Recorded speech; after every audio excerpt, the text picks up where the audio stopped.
There's something going around online claiming that I did an interview with David Duke where I shared his anti-Semitic views. So now this is a thing that's come up over and over again. This happened back in 2015, the interview did. And originally the New York Times lied about it. They had to do a correction. I'm gonna read that to you in a second. You'll be amused and fascinated by that because I think it's very telling, not just about me. But now it's making the rounds again. Partly because YouTube took down the interview, which is why I'm against cancel culture, why I'm against this kind of nonsense. Because in the interview, I aggressively challenged David Duke. That's why New York Times had to do a correction and admit that they were lying. And it was a bald-faced lie. So now the new group of folks, you're gonna be shocked to find out, pro-Israel folks, are lying about it again. And so they're like, oh yeah, Cenk brought on David Duke and he's so anti-Semitic. But since YouTube took down the video, people can't confirm one way or another. So we got the video for you guys and we're gonna show you just a couple of quick clips, clarify things. Now, give you a sense of what I'm talking about. New York Times wrote this back in 2019 when I was running for office. And this is a doozy. Mr. Uyghur, a longtime supporter of Mr. Sanders, that's the only correct thing in this entire paragraph, has also disparaged former President Barack Obama on his show, argued that bestiality should be legal, and hosted white supremacist figures, including David Duke. In one clip that circulated on Twitter, Mr. Duke ends an interview by saying, I am not what you call a racist. To which Mr. Uyghur replies, no, of course not. Now, if you're reading the graphic, it says sarcastically. That's what they had to add in. They had to add in sarcastically, because originally it said, and Mr. Uyghur replies, no, of course not. Meaning, if I think David Duke is not racist. You're gonna see the video in a sec, okay? So we're gonna come back to that, but did you notice the first sentence too? He's attacked President Obama. You didn't clarify that it was from the left. Earlier in the article, they said that I was anti-Muslim and didn't clarify that I'm Muslim. So like every once in a while, you'll see me defending the press from Donald Trump's attacks. And it's not because I think the press is lovely. The mainstream media has been abhorrent, terrible, but we still have freedom of the press here, even when they're terrible to you. Okay, so then the second thing was, oh, he wants to legalize bestiality. That's based on a video, maybe we'll do this on another day, where they take a portion of the video. The later portion, I go, would a horse mind being pleasured? Nay. So it's an obvious joke, right? New York Times is like, nope, he wants to legalize bestiality. So I'm a right winger who's bashing Obama, loves David Duke, and wants to legalize bestiality. And then you wonder why mainstream media is considered giant liars, okay? So now, let's show you first the part where I sarcastically agreed, oh yeah, you're not. There's a lot more than this, but let's watch this first. By the way, I wanna make this clear too. I am not what you call a racist. No, I am not, because so obviously I'm being sarcastic, but if that's not obvious to you, good news. It's gonna be obvious. They had access to the whole interview back then. This is what I said throughout the interview. Let's see if I was sharing his anti-Semitic views, if I brought him on to share his racism. Let's find out. We're going to be speaking to David Duke, former Grand Wizard of the Ku Klux Klan, convicted felon for tax evasion and mail fraud. David, you misunderstand the problem entirely.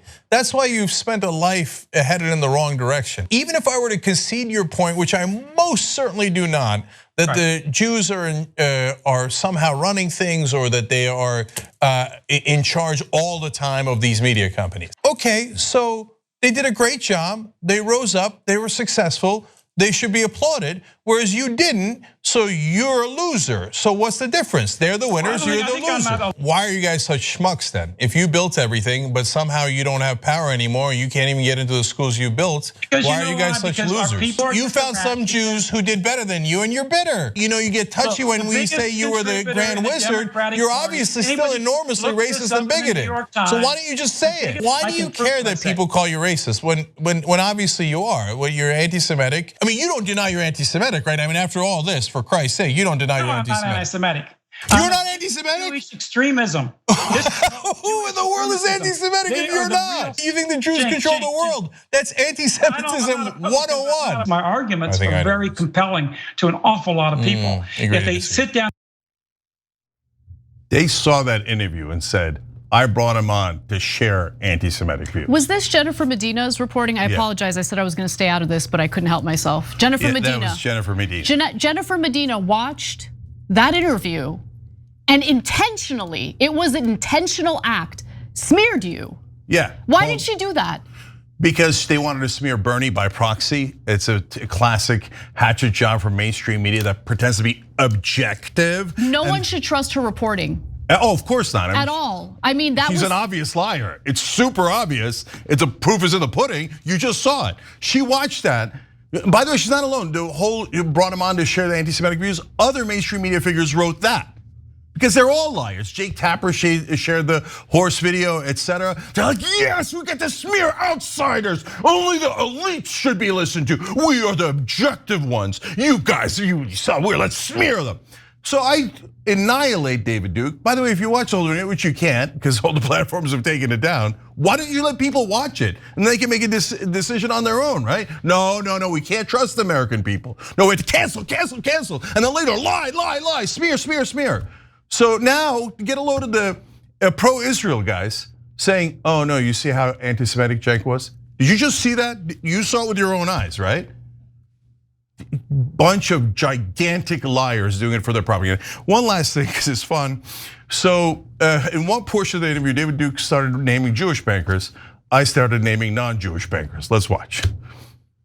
The Zionist bankers of Goldman Sachs, who stole $500 billion. And all right, look, by you Jews. think the biggest predator bank on earth is Goldman Sachs. No, but you know who was the head of Goldman Sachs, who then led the entire bailout of what you say is Jewish bankers? Yeah, I know who was head of it, Blankfein and No. Blankfein was the head of it afterwards. Hank Paulson. Hank Paulson is Christian. Why did Hank Paulson, who's Christian, decide to give all the money to the Jewish bankers, according to you? Once in a while. The CEO of Bank of America was Moynihan. Does that sound Jewish to you? Vikram Pandit, major head of Citigroup at the time of the bailouts. So I name an Irish banker, an Indian banker, and we go on, right? So, and a Mormon one.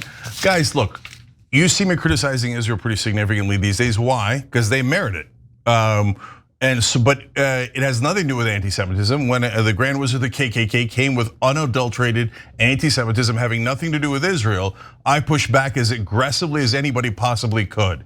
But nevertheless, every once in a while you'll see a smear. And by the way, people take that seriously. I've been canceled from TV appearances. They're like, oh, we read in the New York Times that you love David Duke and share his racist views. So we can't have you on, right? So it's just all propaganda to make sure that dissenting voices from the left or the right are never allowed to speak. Because if they speak, you might actually listen to them and they might be right. And the so-called objective reporters don't want you to have any other views other than theirs. That's why they cancel everyone else and go, this is the only thing you're allowed to think. Every time you ring the bell below, an angel gets his wings. Totally not true, but it does keep you updated on our live shows.